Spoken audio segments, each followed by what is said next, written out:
हो गया। हेलो दोस्तों, आप सबका स्वागत है हमारे यूट्यूब चैनल पर। आज हम लोग देखेंगे भारत का सामान्य परिचय।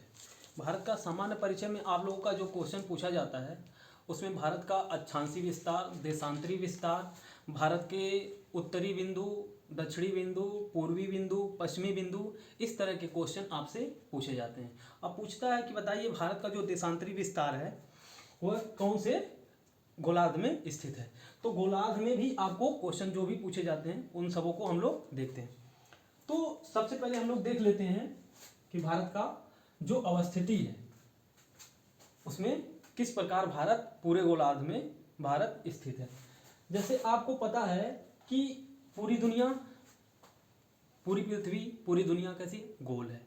अब गोल है अगर हम लोग कह दें कि भारत स्थित है, यहाँ पर स्थित है, तो यहाँ पर स्थित है, क्या यहाँ पर स्थित है, इस तरह कह पाना थोड़ा सा कठिन था। तो जो भूगोलवेत्ता थे उन लोगों ने क्या कहा कि एक ऐसी काल्पनिक रेखा खींची जाए जिसके आधार पे हम तय कर सकें भाई साहब कि किसी देश की स्थिति या कोई स्थान कहाँ पर स्थित है। तो इस प्रकार जो रेखा खींचा गया उसे अक्षांश और देशांतर कहा गया। तो सबसे पहले हम लोग देख लेते हैं कि अक्षांश और देशांतर क्या होता है, क्योंकि इन्हीं का इस्तेमाल करके हमें भारत के संदर्भ में देखना होता है। तो सबसे पहले हम लोग शुरू करते हैं अक्षांश और देशांतर क्या होते हैं। तो हेडिंग डालिए आप लोग अक्षांश, हेडिंग डालिए अक्षांश। आपको पता है कि हमारी पृथ्वी कैसी है, गोल है। हमारी पृथ्वी कैसी है, गोल है। अब हमारी पृथ्वी गोल है, पृथ्वी के बीचों बीच से एक रेखा गुजरती है जिसे किस नाम से जाना जाता है, भूमध्य रेखा। किस नाम से जाना जाता है, भूमध्य रेखा। भूमध्य रेखा, भूमध्य रेखा इस वजह से कहते हैं क्योंकि ये रेखा पृथ्वी को दो बराबर हिस्सों में बांटती है। जैसे ऊपर वाले हिस्से को आधा और नीचे वाले हिस्से को आधा, मतलब दो टुकड़ों में पृथ्वी को डिवाइड कर देती। इस वजह से इस रेखा को भूमध्य रेखा के नाम से जाना जाता है। इसी रेखा को 0 डिग्री अक्षांश रेखा कहते हैं। इसी रेखा को 0 डिग्री अक्षांश रेखा कहते हैं। इसी रेखा को विषुवत रेखा के नाम से भी जाना जाता है। इसी रेखा को विषुवत रेखा के नाम से जाना जाता है। इस रेखा को किस नाम से जाना जाता है, विषुवत रेखा के नाम से जाना जाता है। तो आपको ये ध्यान में रहे। अब देखिए हम लोग हेडिंग क्या डाले हैं कि अक्षांश रेखाएं। कौन सी रेखाएं, अक्षांश रेखाएं। अक्षांश रेखा, अक्षांश रेखा क्या होती है। तो देखिए अक्षांश रेखा क्या है, भूमध्य रेखा के समानांतर खींची गई रेखाओं को अक्षांश रेखा कहते हैं। किस रेखा को, भूमध्य रेखा के समानांतर खींची गई रेखा को क्या कहते हैं, अक्षांश रेखा कहते हैं। तो हेडिंग डालिए अक्षांश रेखा और उसमें लिखिए पहला कि अक्षांश रेखा किसे कहते हैं। तो भूमध्य रेखा के समानांतर खींची गई रेखा को, भूमध्य रेखा के समानांतर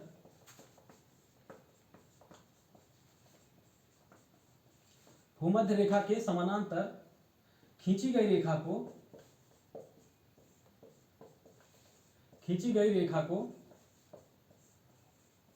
को अक्षांश कहते हैं।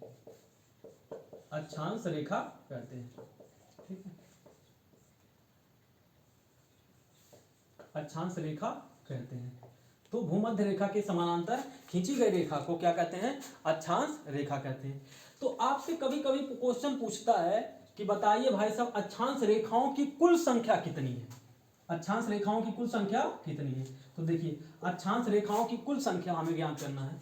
तो देखिए ये क्या है, 0 डिग्री अक्षांश। ये लाल वाला जो लाइन है ये क्या है, 0 डिग्री अक्षांश रेखा या भूमध्य रेखा, इसे कहते हैं भूमध्य रेखा। और इसके समानांतर जितनी रेखाएं खींची जाती हैं उन्हें अक्षांश रेखाएं कहते हैं।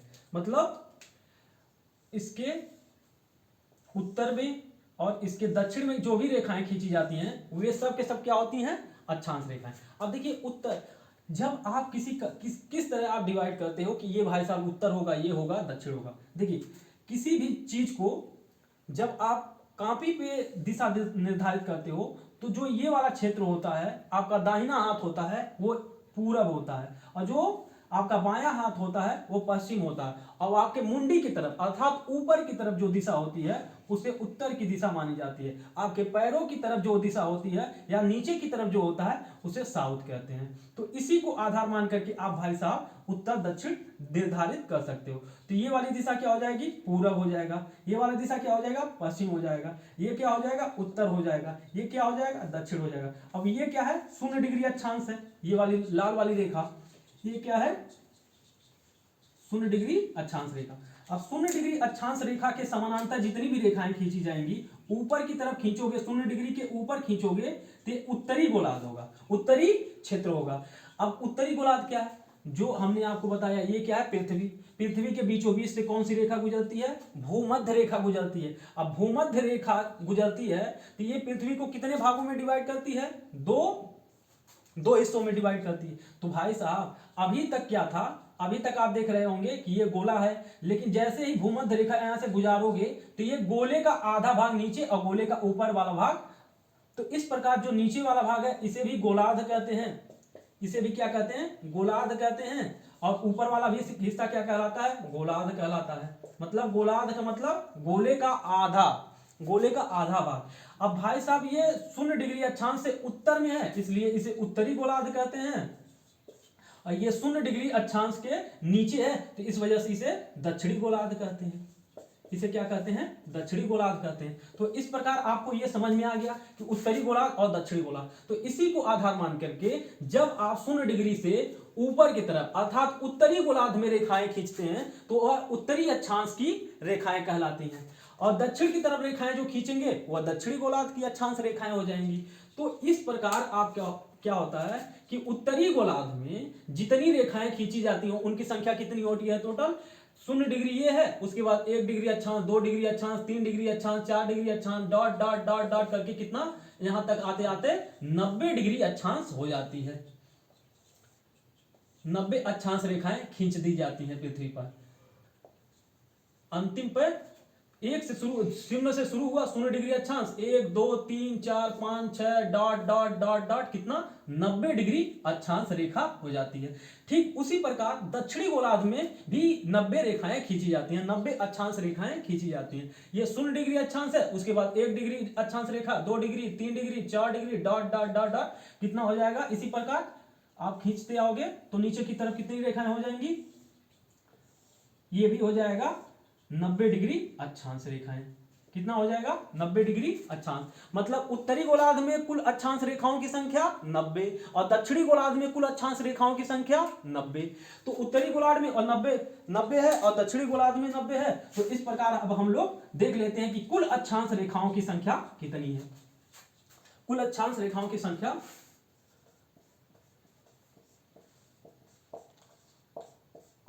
कुल अक्षांश रेखाओं की संख्या,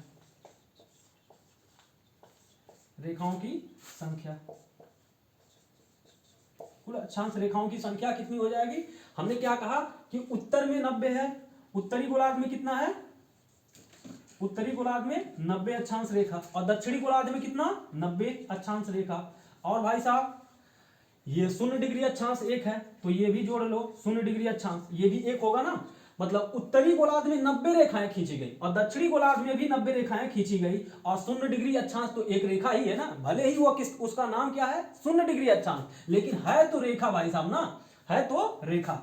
लेकिन बात आपको ध्यान ये रखना है कि भाई साहब जब आप 0 डिग्री से ऊपर जाते हो तो 0 डिग्री 1 अक्षांश रेखा, 2 अक्षांश रेखा, 3 अक्षांश रेखा, 4 अक्षांश रेखा, डॉट डॉट करके आप 90 पे जब पहुंचते हो तो 90 डिग्री अक्षांश रेखा रेखा ना होकर के भाई साहब क्या हो जाता है, बिंदु हो जाता है। क्या हो जाता है, बिंदु। है तो ये अक्षांश रेखा माना जाता है, लेकिन भाई साहब ये रेखा ना होकर के भाई साहब बिंदु हो जाता है। अब भाई साहब अगर ये बिंदु है तो क्या इसे रेखा में शामिल किया जाएगा, नहीं, तो इसमें रेखा में शामिल नहीं किया जाएगा। इस वजह से 90 अक्षांश रेखा एक घटा दो, उत्तर में 90 अक्षांश रेखा को एक घटा दो और दक्षिण में एक घटा दो। तो इस प्रकार आप देखोगे तो 9 9 18 189, ये तीनों जोड़ोगे 189 हो जाएगा, इसे 2 घटाओगे तो टोटल कितना हो जाएगा 179 अक्षांश रेखाएं। तो पूरे ग्लोब पर कितनी अक्षांश रेखाएं खींची गई हैं? टोटल 179 रेखाएं खींची गई हैं। पूरे ग्लोब पर कितनी अक्षांश रेखाएं हैं? टोटल 179 अक्षांश रेखाएं हैं। आपको ये ध्यान में रखना। आप लोग वैसे जोड़ रहे तो कि 9 9 18 189 180 और ये बीच वाला 181। तो 181 नहीं है भाई साहब, आपको ये ध्यान रखना है कि 90 अक्षांश रेखा उत्तरी गोलार्ध और दक्षिणी गोलार्ध की ये रेखा ना होकर के लास्ट में बिंदु हो जाता। क्यों? क्योंकि भाई साहब ये है गोला। गोले का जब गोले से परिधि की तरफ आप जाते हो, परिधि से ध्रुव की तरफ जाते हो, तो ये लास्ट वाला बिंदु हो जाता है, रेखा नहीं होता। तो ये बात आपको ध्यान में रखना है कि टोटल अक्षांश रेखाओं की संख्या कितनी है? 179 है। 179 रेखाएं पूरे ग्लोब को खींचती हैं। तो ठीक है, यहां तक देख लिए। उसके बाद हम लोग देखते हैं अगला अक्षांश हो गया। अक्षांश के बाद हम लोग देखते हैं देशांतर रेखा। इसके बारे में एक लाइन और लिख लो कि जैसे जैसे आप ध्रुव और ध्रुवों के बारे में जानकारी यहीं पर दे देते हैं आपको थोड़ा सा। देखिए कि क्या है, देखिए ये होता है केंद्र, ये होता है बीच में केंद्र, और ये होता है ध्रुव। ये क्या है? ध्रुव। भाई साहब ये क्या है? ध्रुव। ये ध्रुव कौन से क्षेत्र होते हैं? जो पृथ्वी के सबसे उत्तरी बिंदु और पृथ्वी के सबसे दक्षिणी बिंदु हैं, उन्हें किस रूप में जाना जाता है? उन्हें ध्रुव के रूप में जाना जाता है। किस रूप में जाना जाता है? ध्रुव के रूप में जाना जाता है। जो गोल है, जो हमारा पृथ्वी कैसा है? गोल शेप में है, गोल शेप में है। गोल शेप में होने की वजह से इसके उत्तरी ध्रुव में इसके ऊपरी बिंदु, मतलब पृथ्वी के सबसे उत्तरी बिंदु और पृथ्वी का सबसे दक्षिणी बिंदु क्या कहलाता है? ध्रुव कहलाता है। पृथ्वी का सबसे उत्तरी बिंदु क्या कहलाता है? ध्रुव कहलाता है। और पृथ्वी का सबसे दक्षिणी बिंदु भी क्या कहलाता है? ध्रुव कहलाता है। अब भाई साहब ध्रुव कहलाता है, लेकिन इसके साथ आपने सुना होगा कि उत्तरी ध्रुव दक्षिणी ध्रुव। ये कैसे? क्योंकि भाई साहब ये भूमध्य रेखा है, तो भूमध्य रेखा के उत्तर वाले बिंदु को क्या कहा जाएगा? उत्तर में होने की वजह से इसे उत्तरी ध्रुव कहते हैं, और ये दक्षिण में होने की वजह से इसे दक्षिणी ध्रुव कहते हैं। क्या कहते हैं? दक्षिणी ध्रुव कहते हैं। ये उत्तर में है तो इस वजह से उत्तरी ध्रुव, और ये दक्षिण में है इस वजह से दक्षिणी। मतलब हमारे पृथ्वी के जो उत्तरी बिंदु है उसे ध्रुव के रूप में जाना जाता है। पृथ्वी का जो दक्षिणी बिंदु है उसे किस रूप में जाना जाता है? ध्रुव के रूप में जाना जाता है। पृथ्वी के उत्तर में होने की वजह से इसे उत्तरी ध्रुव कहते हैं, पृथ्वी के दक्षिण में स्थित होने की वजह से इसे दक्षिणी ध्रुव कहते हैं। तो ये आपको ध्यान में रखना है, क्योंकि इसी का इस्तेमाल करके हमें एक पॉइंट यहां से और निकालना है। तो कहा जाता है कि भूमध्य रेखा के समानांतर खींची गई रेखाएं अक्षांश रेखा होती हैं। देख रहे हैं ना, ये भूमध्य रेखा है लाल वाला, और बाकी सब क्या है? अच्छा, इसके समानांतर रेखा खींची गई है, और इसके समानांतर रेखा खींची गई है।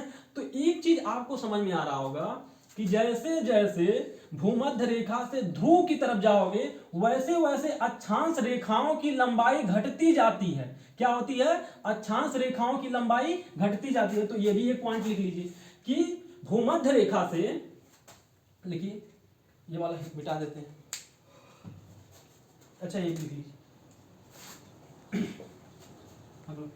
देखिए भूमध्य रेखा से ध्रुवों की तरफ जाने पर, भूमध्य रेखा से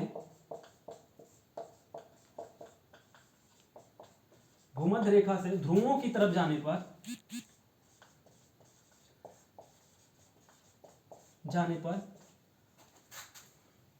अक्षांश रेखाओं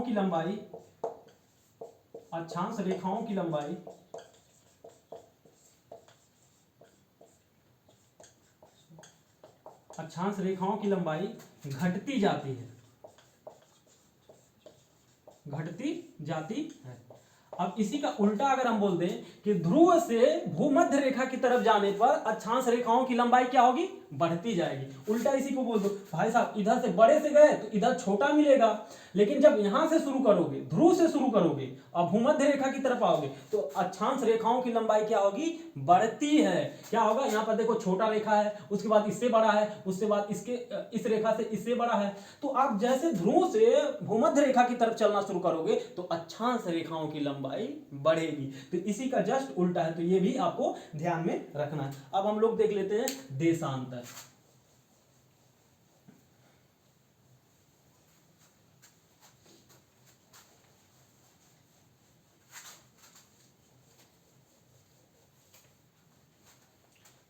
हेडिंग डालिए देशांतर रेखाएं।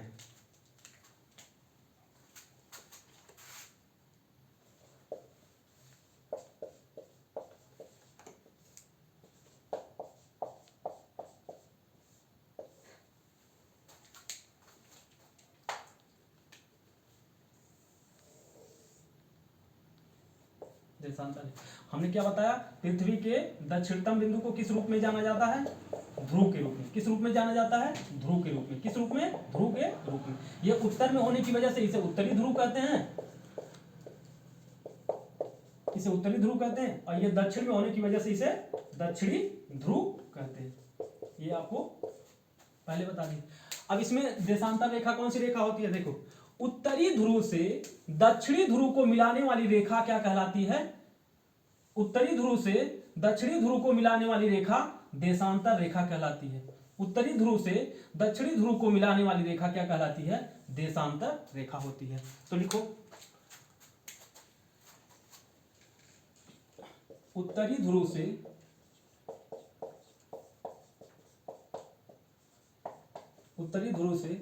दक्षिणी ध्रुव को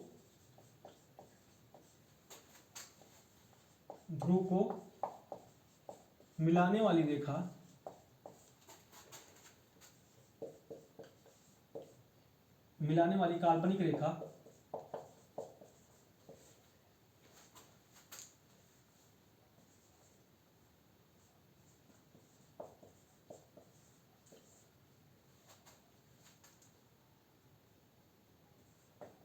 काल्पनिक रेखा को देशांतर कहते हैं।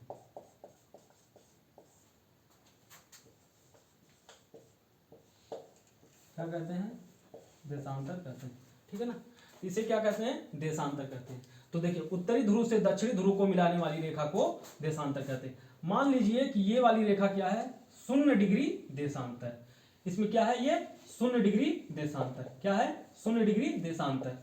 अब 0 डिग्री देशांतर है भाई साहब, तो इसमें भी पूछता है कि बताओ कुल देशांतर रेखाओं की संख्या कितनी है। पूछता है क्वेश्चन में कि बताओ कुल देशांतर रेखाओं की संख्या कितनी है। तो भाई साहब, हमें पता है कि एक गोले का जो कोण होता है वो कितना होता है, 360 डिग्री होता है। कितना, 360 डिग्री। तो उसी 360 डिग्री को आधार मान करके एक गोले को 360 अंश में विभाजित किया गया। तो ये 0 डिग्री है। 0 डिग्री से पूरब की तरफ हमने आपको क्या बताया, अभी बताए हैं कि भाई साहब कोई गोला है तो ये वाला ईस्ट होगा, ये वाला वेस्ट होगा, ये होगा नॉर्थ, ये होगा साउथ। तो ये भाई साहब, ये हमसे किससे मतलब है, इस 0 डिग्री अक्षांश 0 डिग्री देशांतर रेखा से मतलब है। तो ये हो गया हमारा 0 डिग्री देशांतर रेखा। तो इसके ये दिशा में क्या होगा, सब के सब पूर्वी देशांतर होगा। क्या होगा, पूर्वी देशांतर। और इसके इधर वाले में पश्चिमी देशांतर होगा। ठीक है ना, इसके दाहिने तरफ पूर्वी देशांतर और इसके बाएं तरफ पश्चिमी देशांतर। तो ये आपको ध्यान में रखना है। बीच में हमारा क्या है, 0 डिग्री देशांतर रेखा है। अब ये हमारा 0 डिग्री देशांतर है और इसके पूरब में, इसके दाहिने तरफ पूर्वी देशांतर और इसके बाएं तरफ पश्चिमी देशांतर। तो कुल देशांतर रेखाओं की संख्या कितनी हो जाती है, तो नोट डाउन करो। कुल देशांतर रेखाओं की संख्या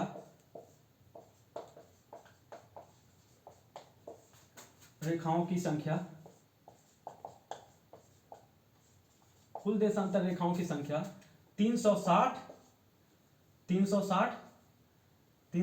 है। कुल देशांतर रेखाओं की संख्या 360 है, जिसमें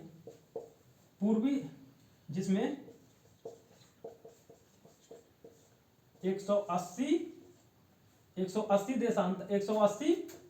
पूर्वी देशांतर रेखाएं खींची गई हैं, जिसमें 180 पूर्वी देशांतर रेखाएं खींची गई हैं।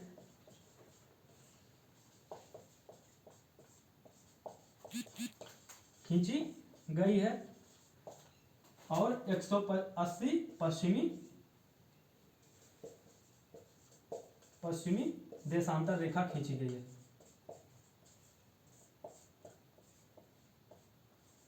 रेखा खींची गई है, खींची गई। मतलब मान लीजिए ये गोला है, इस गोले को, ये बीच वाला भाग क्या है, 0 डिग्री देशांतर रेखा। 0 डिग्री देशांतर रेखा के दाहिने तरफ पूर्वी देशांतर होता है, क्योंकि ये ईस्ट होता है और ये कौन सा दिशा होता है, पश्चिम, और ये पूरब और ये पश्चिम। तो 0 डिग्री देशांतर के पूरब में 180 रेखा खींची जाती है। कितनी, टोटल 180। और 0 डिग्री देशांतर के पश्चिम में भी 180 खींची जाती है। तो इस प्रकार आप देखते हो कि टोटल देशांतर रेखाओं की संख्या कितनी हो जाती है, 360। 180 80 मिलकर कितना हो जाता है, 360। अब हम लोग इसी के आधार पर देखते हैं भारत की अवस्थिति।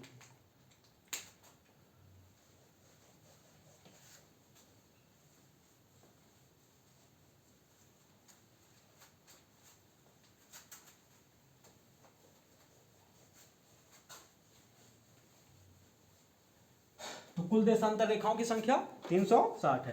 कुल देशांतर रेखाओं की संख्या 360 है और कुल अक्षांश रेखाओं की संख्या 179 है। तो ये आपको ध्यान में रखना है, सीधे सीधे क्वेश्चन पूछता है।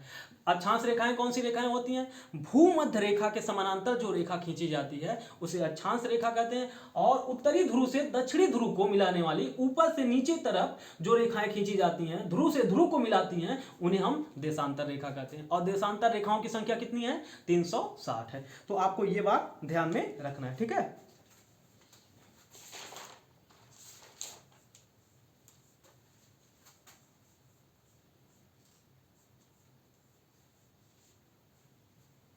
अब अगला हम लोग देखते हैं ना, भारत की अवस्थिति। हेडिंग डालिए, भारत की अवस्थिति।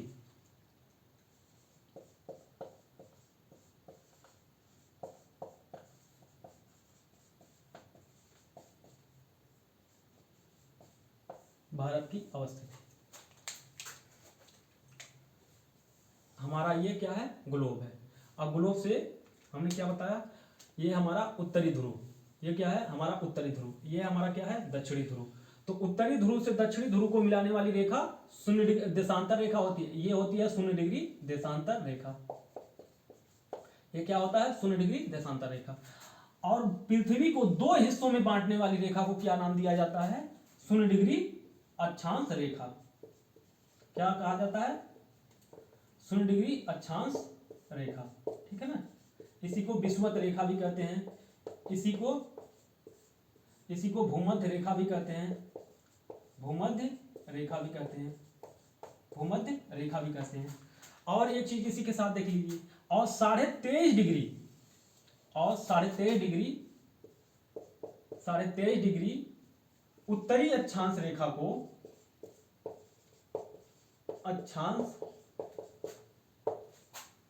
को क्या नाम दिया जाता है? कर्क रेखा के नाम से जाना जाता है। किस नाम से? कर्क रेखा के नाम से जाना जाता है। इसी प्रकार 23.5 डिग्री दक्षिणी गोलार्ध को भी 23.5 डिग्री दक्षिणी अक्षांश रेखा को किस नाम से जाना जाता है? मकर रेखा के नाम से जाना जाता है। किस नाम से? मकर रेखा के नाम से जाना जाता है। ये आपको ध्यान रखना है। 0 डिग्री अक्षांश रेखा और 23.5 डिग्री उत्तरी अक्षांश रेखा को कर्क रेखा के नाम से जाना जाता है। 23.5 डिग्री उत्तरी अक्षांश रेखा को किस नाम से जाना जाता है? कर्क रेखा के नाम से जाना जाता है। और 23.5 डिग्री दक्षिणी अक्षांश रेखा को किस नाम से जाना जाता है? मकर रेखा के नाम से जाना जाता है। अब क्वेश्चन बनता है कि बताओ कर्क रेखा कहाँ स्थित है? उत्तरी गोलार्ध में स्थित है। कहां स्थित है भाई साहब? ये उत्तर है ना। जीरो के ऊपर वाला हिस्सा क्या है? उत्तर, और जीरो के नीचे वाला हिस्सा क्या है? दक्षिण। तो उत्तर में स्थित होने की वजह से इसे उत्तरी अक्षांश रेखा कहते हैं, और इसे दक्षिण में स्थित होने की वजह से इस रेखा को दक्षिणी अक्षांश रेखा कहते हैं, जिसका नाम क्या है? मकर रेखा। 23.5 मकर रेखा का नाम, मकर रेखा किस अक्षांश को कहा जाता है? मकर रेखा 23.5 डिग्री अक्षांश रेखा को कहा जाता है। 23.5 डिग्री दक्षिणी अक्षांश रेखा को कहा जाता है। कर्क रेखा किसे कहा जाता है? 23.5 डिग्री उत्तरी अक्षांश रेखा को क्या नाम दिया जाता है? कर्क रेखा के नाम से जाना जाता है। ये हमारा हो गया। अब भारत कहां स्थित है भाई साहब? अब भारत स्थित कहां है? जैसे कि आपको पता है कि भारत के बीचों बीच से कौन सी रेखा गुजरती है? भारत के बीचों बीच से कर्क रेखा गुजरती है। कौन सी रेखा? कर्क रेखा। अब भाई साहब भारत को बना लेते हैं हम लोग। भारत की अवस्थिति कहां है?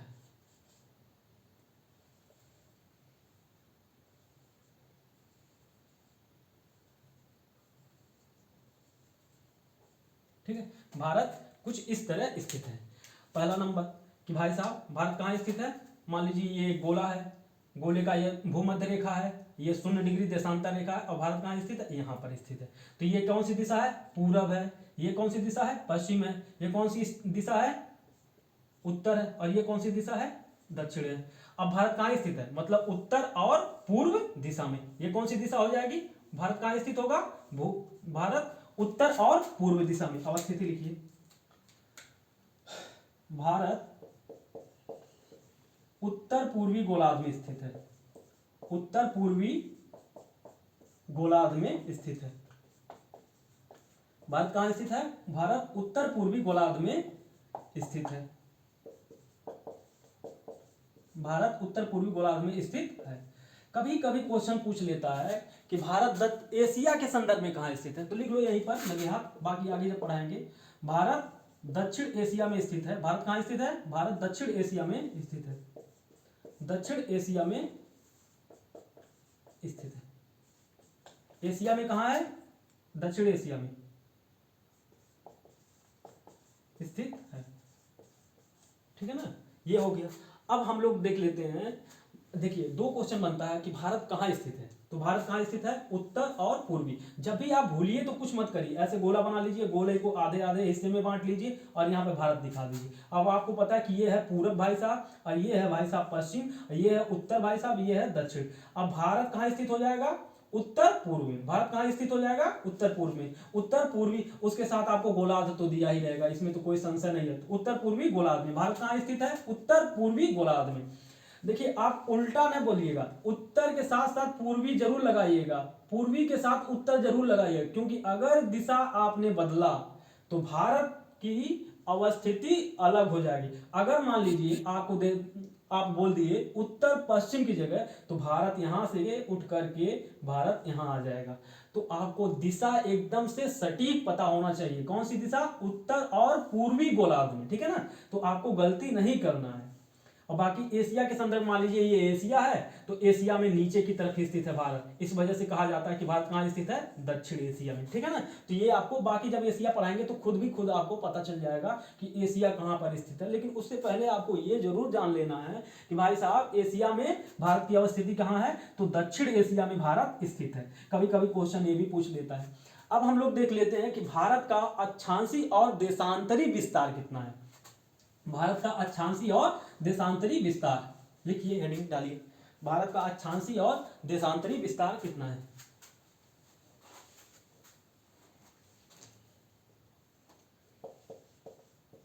भारत का अक्षांशी विस्तार,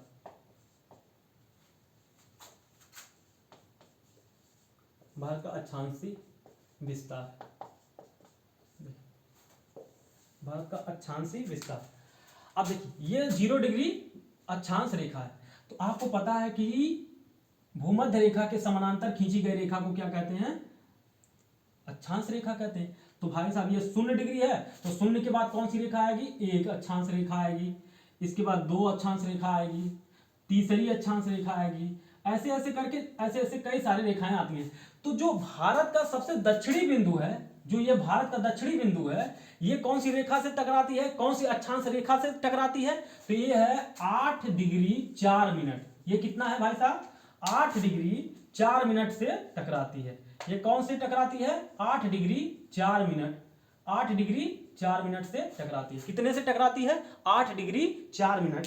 उसके बाद भाई साहब और भी आगे बढ़ने पर, तो ये 8 के बाद डॉट डॉट ऐसे करके आगे बढ़ेगा, 9 बढ़ेगा, 10 बढ़ेगा, डॉट डॉट ऐसे करके ऊपर भी जाएगा ना।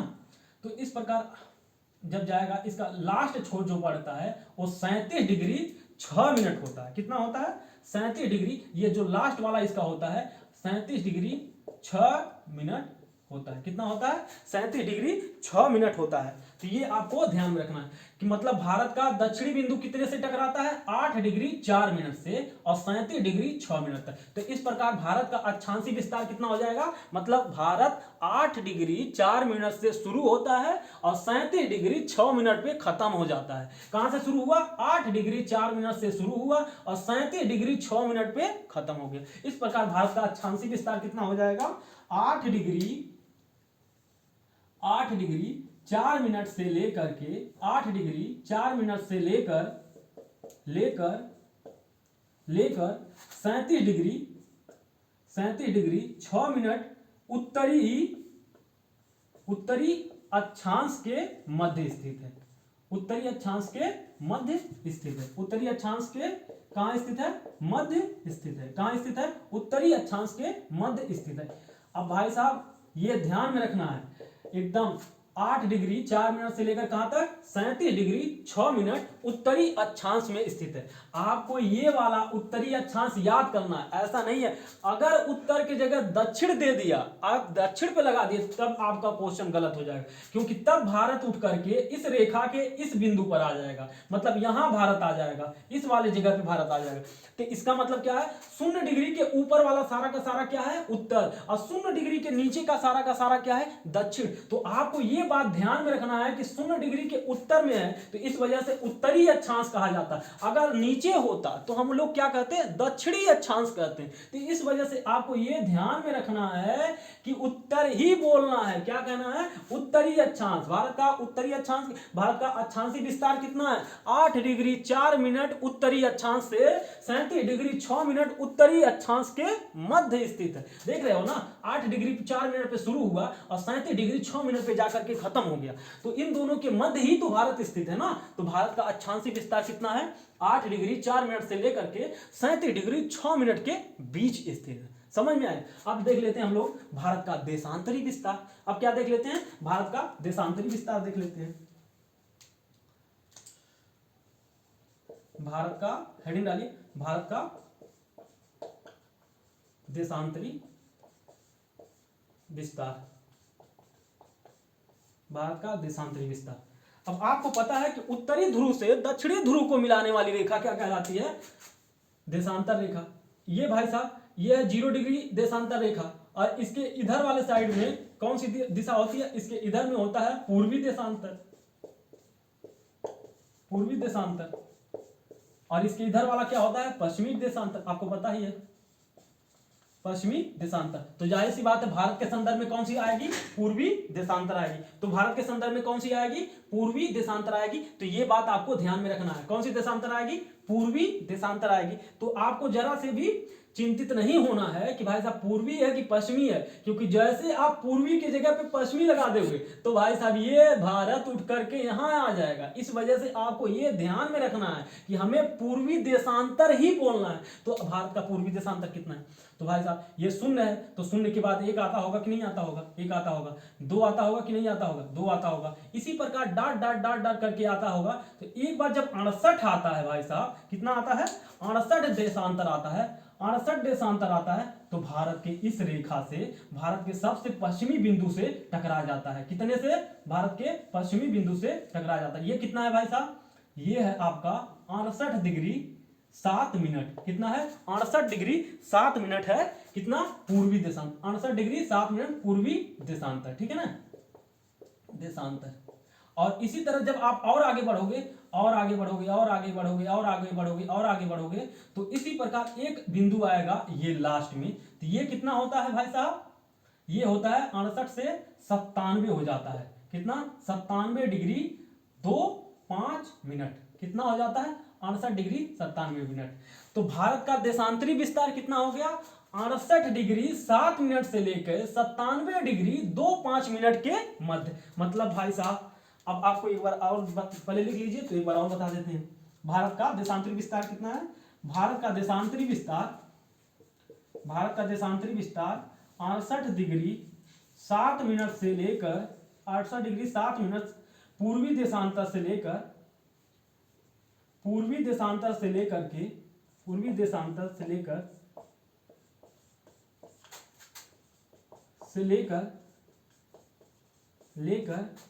पूर्वी देशांतर से लेकर, पूर्वी देशांतर से लेकर 97 डिग्री 2-5 मिनट पूर्वी देशांतर के मध्य स्थित है, पूर्वी देशांतर के मध्य स्थित है, देशांतर के मध्य स्थित है, मध्य स्थित है। कहां पर स्थित है, 97 डिग्री 2-5 मिनट के पूर्वी देशांतर के मध्य स्थित है, ठीक है ना। अब एक बार इसी को मिटा करके बना देते हैं बराबर। भारत का देशांतरी विस्तार कितना हो जाएगा, 68 डिग्री से लेकर के 97 डिग्री तक, ठीक है ना। आपको ये याद करना है। देखिए ये हमारा था ग्लोब भाई साहब, ये हमारा था 0 डिग्री देशांतर भाई साहब। कितना, 0 डिग्री देशांतर, और ये हमारा क्या है, 0 डिग्री अक्षांश है भाई साहब, अक्षांश। और भारत कहाँ स्थित है, भारत भाई साहब यहाँ पर स्थित है।